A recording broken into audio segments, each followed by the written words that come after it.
not awkward at all. Just zip it up, make it real, Mr. Bassett. We'll point at you at some point. Well, I'll say that's his car. Yeah, let's talk, Mr. Bassett. Shawn, we're at COTA, Circuit of the Americas in Austin, Texas, and we got a beautiful R32 build here. You guys know I love R32s. I have one myself. Definitely not very crazy, not compared to this, but you guys at Attack the Clock Racing, you're just fighting that clock. It's usually on time to get cars to the track. That's usually what we're fighting against. So tell me about this build, because it's interesting. I've kind of seen a little bit of this build on social media, but a lot of my friends have been kind of talking about it because they're interested in what this is about. What is the story behind this build? Chris Johnson owns the GTR. Hi, Chris. I see him. Hi, I'm like squishing him a little bit. Yeah. Hi. He basically reached out to us, kind of like the style of, the Datsun, and wanted, in quotes, that GTR. And so we wanted to basically give the car an aero package set up more for Pikes Peak. We're gonna do some time attack events with it. We're trying to keep it that classic, JDM look, but also bring on some modern aero touches and, a little bit of Pikes Peak touch to it as well. Okay, I'm glad you brought up Pikes Peak. What Shawn known for is his 240Z Pikes Peak all carbon insano time attack car, hill climb car. Probably the craziest 240Z in existence ever, right? I mean, humbly, yes. Yeah. No, Yeah. legitimately, Yeah. yes. Appreciate it. I mean, it looks crazy. It sounds crazy. It's fast. The thing is, we were just talking about this before we're filming. You're a builder, you love building, but you also love driving. And you also want to make sure you're driving within the limits of the car. That's why you've had a couple good development years. And that's why you've made it to the top of Pikes Peak. Just not crashing at all is a very big win, because it is very easy to crash up there. It is. That mountain, as you know, decides. If you get caught slipping, you're gonna find yourself in some trouble. So with that said, maybe, possibly, eventually this will see some Pikes Peak duty, you think? I'd love to see Chris up there run up the mountain on it. Exterior, while it is crazy, the centerpiece is the engine.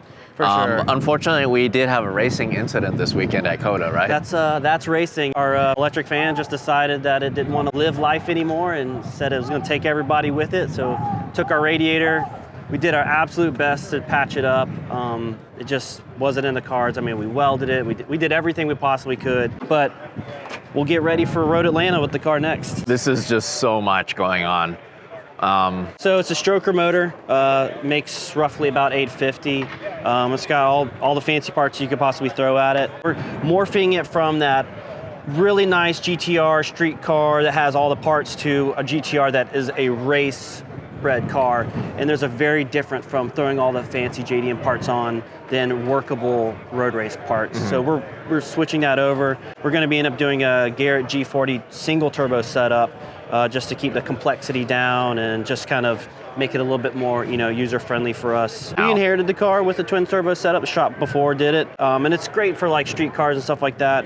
But when you come to like full race cars, you need to be able to get that, V-band clamp down there, and that's not happening. You know what I mean? You'd have to pull that top turbo off, and with modern technology with turbos, Garrett makes such great turbos that spool just as fast as twin setup. So we're going to simplify that. Next for the car is dry sump it, really get it road race ready. And then some of you guys probably hate me, but we're actually going to make it rear wheel drive. Really? We're going to DCT swap it because we'll probably lose about 600 pounds off the car. And so we're going to put a very sophisticated IMSA traction control package on the car, and we'll be able to shave 600 pounds off the car. And I mean, you've been underneath your GTR, everything's underneath there. It's really difficult to work on the car. And if you go into the history books and look at legitimate road racing R32s, most of them are rear-wheel drive. That's a really good point. Even the R34s. So our GTR guys out there are gonna be like, no, you're ruining the car, but it's not my car. Chris ultimately wants a super, super capable, modern GTR, and I think that comes with the expense of making it rear-wheel drive. Just a couple minutes before we started filming, I was talking to one of the guys here that has that 996 turbo. That's another one of those cars that is actually a lot faster on a road racing application, hill climb, time attack application when it's converted to rear wheel drive. Yep. I guess it's an understeer thing, weight thing, there's just so many things. I mean, we can pull a tremendous amount of weight off the front of this car and just like I mean, these transfer cases are kind of known for grenading themselves. Like, we are actually in the process of collecting a bunch of OEM parts to be able to possibly rebuild it. You know, if this was 15 years ago, 20 years ago, maybe, but now like the parts are so scarce for these cars that the car is actually worth more taking the transfer case out of it, putting it on a shelf, and then one day putting it back in. Everything is reversible. So we're gonna do a DCT swap like the Z, all paddle shift and everything, but we're not doing anything to the car that can't be undone. What have you done though? Have you touched the engine at all since you guys got it? No, the motor's been pretty stout. I mean, we did a lot of tuning on the motor, full Motec setup, PDM, ECU, dash, all that stuff like that. We've done a lot of road race things. We made a strut bar in the front, fire suppression, you know, suspension, you know, everything to get it kind of dialed in. Motor's been, yeah, right? That's pretty cool. Why is it that it has that plate? This car was built there. Got it. So it was like kind of their race street car. This car's got a lot of great history, and it's important that we keep it clean. You know, if Chris one day is like, you know what, I want it back to original, we can totally do all that. On the outside, what other things have you guys changed? So pretty much the whole exterior of the car, it came in as a really nice example of what a street GTR. It had the, you know, right wheels on it, TEs. We made custom carbon fiber fenders for it. These don't exist. These are one of one. Whoa, so you guys actually made these? Yep, we made these in-house. Full aero setup on the front.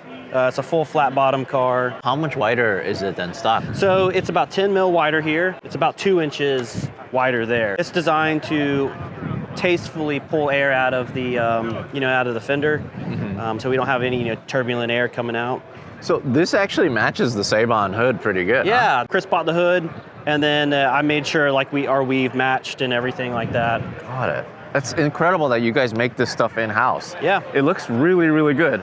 So what about the front? Did you guys do all this stuff too? An aluminum splitter right now. I usually like to start the cars off with aluminum splitter because if you do a carbon one, you're going to run it into your trailer for the first time or hit it on a curb at the track. And so what it does is it lets us make sure dimensionally we're all there and everything holds up well.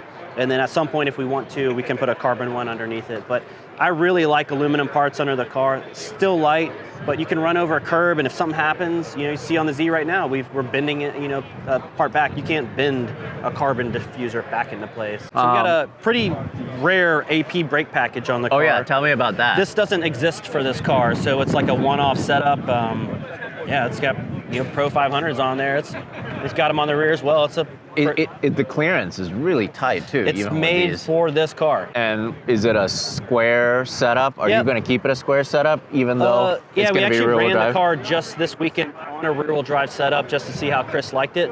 He loved it. So, and he actually likes the predictability of it stepping out a little bit. But we'll get all that fixed with traction control. For all of you guys commenting the fact that doesn't have a radiator, it's not because this is a Bluetooth radiator. It's because the fan broke. The race car ate it. And it actually went into the radiator. Yeah, and so it broke a fin off, and then it basically, on its way around, it just full circumference circle. So we actually took like 8 rows of the radiator out. We tried to weld it. We tried to do our best to keep it going. Hey, Larry. Hey. We're live right now. We're live right now. We just like to get your feel on the event and everything that's going on. You're on the Jumbotron right now. Oh my God. Oh, Yeah. I am. Look, I'm going to film myself on the Jumbotron here. Yeah. This is a great event. I love this so much. I came here for the first time last year, and we did 5 features, and they did really well. So far, just a day and a half, I've done 8 features, and it's just so much about showcasing this kind of car culture and this type of racing. It honestly is just such a good motorsport festival, right? You have drifting, you have time attack, you have wheel-to-wheel racing, and it's just a good time. So let's explain what went on with the car this week. So the radiator fan decided that it no longer out. So they just jacked my interview. Unfortunately, they jacked your husband. That was interview inception. Yeah, interviewception. We're on the Jumbotron. Everybody's looking at my face and your face and just saying. That's not weird. Yeah, that's not weird at all. So we're talking about the brakes. This is a square wheel setup then? Yeah, square wheel setup. We'll probably run that right now. Obviously, he's got quite a bit of money invested in this wheel setup.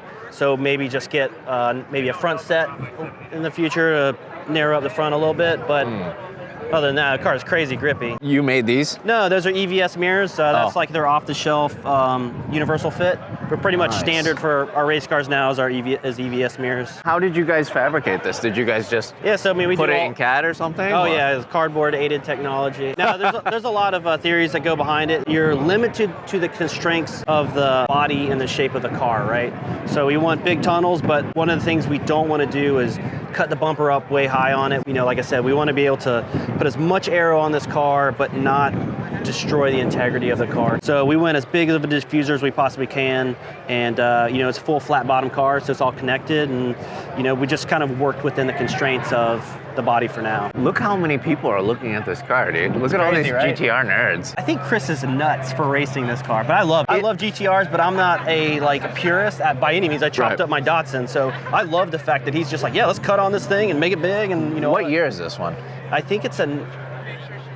This is terrible. They're like, oh my god, he doesn't even know the year the car he's working on. It's a really good condition car. Oh, it's beautiful. And the thing is, it's a car that's never meant to be here on U.S. roads and on U.S. racetracks. It was never available here, you know? But it's just something about this car that is so special. Oh, she's got a presence. Yeah. Yeah. For me, it's about the look, because yeah, it's one thing, you know, you can make it wild and crazy and you can make it very fast like this, but as the stock vehicle, it's just the aura around it and They just have those the look. factory hips on the back, and just that when you get those things with the right wheels and the right stance on them, they look mean. So tell me about this wing setup. This is so something it's, you guys did? Yeah, so trunk mounted wing, super nice fitment on it. Yeah. So you don't need to get it to the chassis? So that's kind of one of those things that we're trying to live in a world of not welding on the chassis as much and stuff like that. This is kind of version 1 with Chris's setup. We're not having any deflection now, but as faster and grippier Chris gets, we're going to actually make some supports inside, so when the trunk closes, it closes onto a chassis supported setup. So there's zero flex in it. This is actually not any wider than stock then, huh? This is stock fenders. Yeah, so we'll probably end up pulling them a little bit. But yeah, I mean, it's pretty much stock. We're trying to stay within, you know, the wheel wells. Okay, so this is like a street car still, dude. Yeah, Chris kind of wants to live in a world of it being a street car, but I've finally convinced him that you have a race car now. You don't have a street car, so we're going to try to do our best to keep it super clean. The next projects we have is making carbon doors, but we'll probably lose a lot of electronics out of the doors. We'll probably end up doing a carbon dash OEM shape, but just blank. Our buddy Chair Slayer, this is his cage. Oh yeah, Rob. Good old Rob. Yeah, he makes a really, really nice cage. It's a Bolton cage.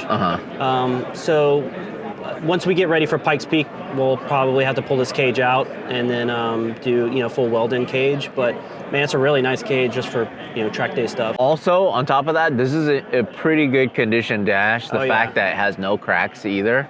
But he's gonna have to cut a lot of this stuff once he does do a full cage for Pikes Peak, like a weld-in cage. Well, we'll probably end up doing like a carbon fiber dash that's just like in the Z. It's an OEM shape, but just blank.